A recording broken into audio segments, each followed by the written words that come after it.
Pay close attention when hitchhiking. In this video, you will see the scariest hitchhiking stories. Subscribe to the channel to receive more horror stories. You know, I've always been the kind of person who loves adventures and meeting new people. So, when I decided to do a cross-country road trip, I thought it would be a great idea to offer rides to strangers. You know, help out some fellow travelers and maybe make some new friends along the way. Little did I know, this decision would lead me into one of the most terrifying experiences of my life. It was a chilly evening in late October. I'd been driving for hours and was somewhere in the middle of Pennsylvania. The sun had set and the highway was eerily quiet. I was starting to feel the fatigue setting in, so I decided to pull over at a rest stop to stretch my legs and grab a coffee. As I was getting back into my car, a man approached me. He looked to be in his late 30s, wearing a worn-out jacket and carrying a small backpack. He asked if I was heading towards Ohio and if he could catch a ride.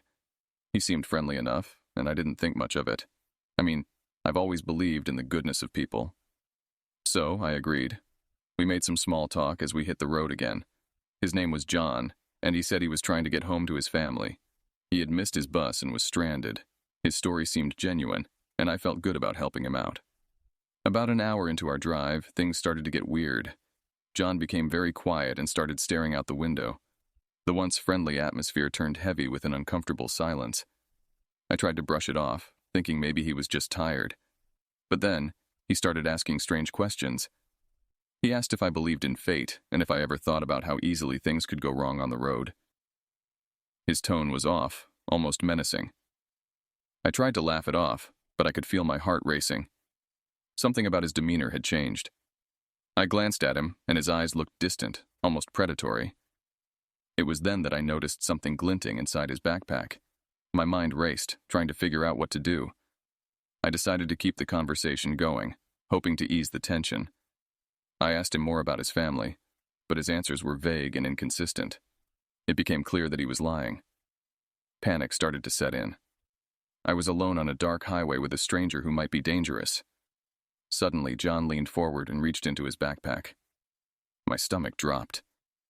I thought about pulling over and making a run for it, but we were in the middle of nowhere.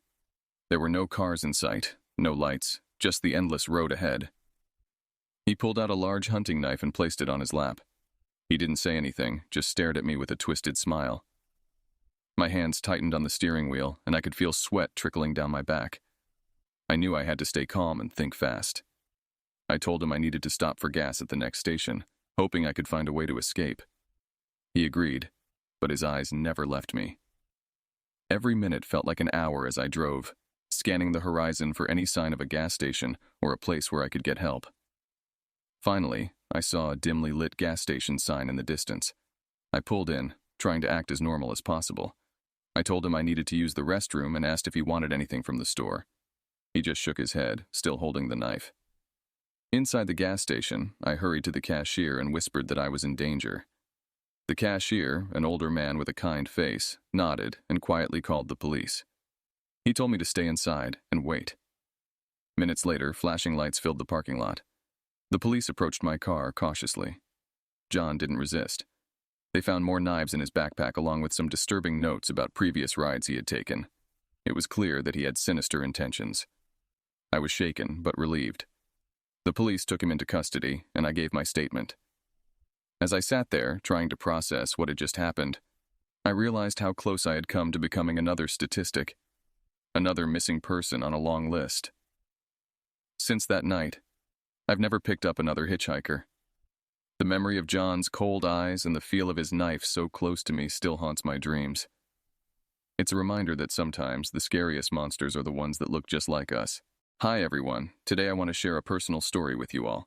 It's something that happened to me a couple of years ago, and honestly, it still haunts me to this day. You know, sometimes you make decisions that seem harmless, but they end up changing your life forever. This is one of those times. So it was a late Friday night and I was heading back home after visiting some friends in a nearby town. I was a bit tired and didn't really feel like driving the whole way back by myself. Plus, my car had been acting up lately and I was worried it might break down in the middle of nowhere. So I decided to do something I had never done before. I decided to hitchhike. I know, it sounds crazy, but at the time it seemed like the best option. I stood by the side of the road with my thumb out, hoping someone decent would stop and give me a lift. After what felt like an eternity, a car finally pulled over. It was an old, beat-up sedan, but I was too tired to be picky. The driver was a middle-aged man, probably in his late 40s. He had a friendly smile, and there was nothing particularly alarming about him. He asked where I was headed, and when I told him, he said he was going that way and could drop me off. Grateful and relieved, I got into the car. The first few minutes were pretty normal. We made small talk. He asked about my night, and I asked about his. He said he was a truck driver, just finishing a long shift and heading home. Everything seemed perfectly fine, and I started to relax. But then, things started to get strange. As we drove on, the conversation took an odd turn. He began asking more personal questions, like if I lived alone, if I had a family waiting for me, if anyone knew where I was. I felt a chill run down my spine, but I tried to brush it off. Maybe he was just being friendly, I thought. But then, I noticed something even more unsettling. He wasn't following the main road anymore. We were taking these weird, isolated back roads that I had never seen before. When I asked him about it, he laughed it off and said it was a shortcut. But my gut was telling me otherwise. At this point, I was starting to panic internally. I kept looking at my phone, but of course, there was no signal in the middle of nowhere. I was stuck, and the friendly atmosphere in the car had turned into something dark and oppressive. The man's demeanor changed too. He was no longer smiling, and there was a coldness in his eyes that I hadn't noticed before. He started talking about how dangerous it could be to hitchhike, about all the terrible things that could happen to someone who trusted the wrong person. I was terrified. My mind was racing, trying to figure out a way to get out of this situation. But then, something unexpected happened. The car started to sputter and then completely broke down. The man cursed under his breath and pulled over to the side of the road. He got out to check the engine, and I saw my chance. I grabbed my bag, opened the door as quietly as I could, and bolted into the woods. I didn't look back. I just ran and ran, branches scratching my face and arms, my heart pounding in my chest. Eventually, I found a small road and followed it until I reached a gas station. I was exhausted, bleeding, and in shock, but I was safe. The attendant called the police, and I told them everything. They searched the area but never found the man or his car. It was like he had vanished into thin air. To this day, I don't know who he was or what his intentions were. But I do know one thing. I'll never hitchhike again. That night could have ended very differently, and I'm grateful every day that I managed to escape. I'm a pretty average guy, mid-30s, living in a small town in the Midwest. I work a regular 9-to-5 job and don't really have a lot of excitement in my life. But a few years ago, something happened to me that I'll never forget. This isn't one of those ghost stories or anything supernatural. What I'm about to tell you is something that really happened to me, and it changed the way I look at the world forever. It was late October, and I was coming back from a business trip in a neighboring state. The drive was long, about 6 hours, and I was getting tired. My car's old and the heater wasn't working well, so I was cold and uncomfortable. It was around 11 p.m. when I decided to take a shortcut through some rural back roads to shave off some time. The GPS showed it was a faster route, and I figured it would be less traffic, so why not? The road was pitch black, with only my headlights cutting through the darkness.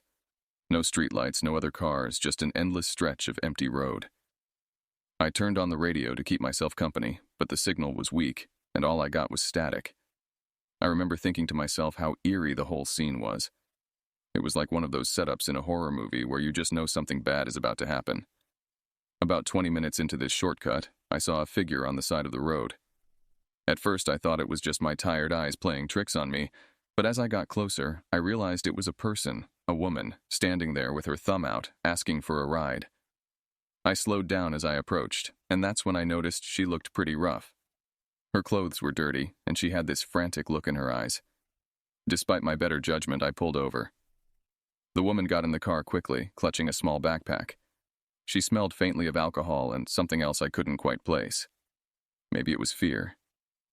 She didn't say much at first, just stared straight ahead, holding onto her bag like it was her only lifeline. We drove in silence for a few minutes. I tried to make sense of the situation, but the unease grew. The road seemed to stretch on forever, and the darkness outside felt like it was closing in on us. After a while, she signaled for me to pull over. There was a small clearing by the side of the road, so I did. She got out quickly and disappeared into the darkness. I waited for her, but something in my gut was telling me that something was seriously wrong. After what felt like an eternity, she still hadn't come back. I was just about to get out and check on her when I saw her running back towards the car, looking even more frantic than before. She jumped in and, without a word, motioned for me to drive. My heart was racing, and I kept glancing in the rearview mirror, but I didn't see anything. She was shaking, and I could see tears streaming down her face. She signaled for me to take the next right turn, which led us down an even narrower, more secluded road. At this point, I was questioning all of my decisions. Why had I picked her up? Why was I following her directions? We eventually came to an old, run-down gas station. She got out and started walking away quickly. I sat there for a moment, watching her disappear into the darkness. I felt a mix of relief and confusion.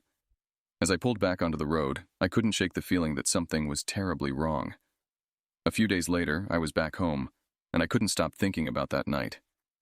I decided to do some research on the area where I had picked her up. What I found sent chills down my spine. There had been reports of several women going missing on that stretch of road over the past few years. Some were found later, miles away, with no memory of what had happened. Others were never found. I went to the local police station and told them about my experience. They took my statement and thanked me for the information, but I could tell they didn't believe me. I left the station feeling frustrated and scared. Had I narrowly escaped becoming another statistic? A few days passed, and I tried to put the experience behind me.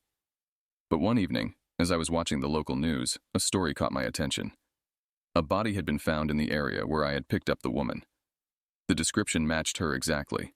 Dirty clothes, frantic eyes, the small backpack. But the twist? The coroner estimated she had been dead for over a week before I picked her up. My blood ran cold. I knew what I had seen, what I had experienced. But the evidence was there.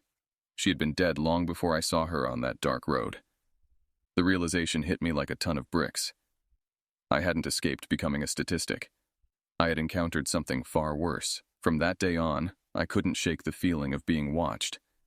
Every time I drove down a dark, lonely road, I felt her presence. I always checked my rearview mirror, half expecting to see her standing there, asking for a ride. I learned to trust my instincts more.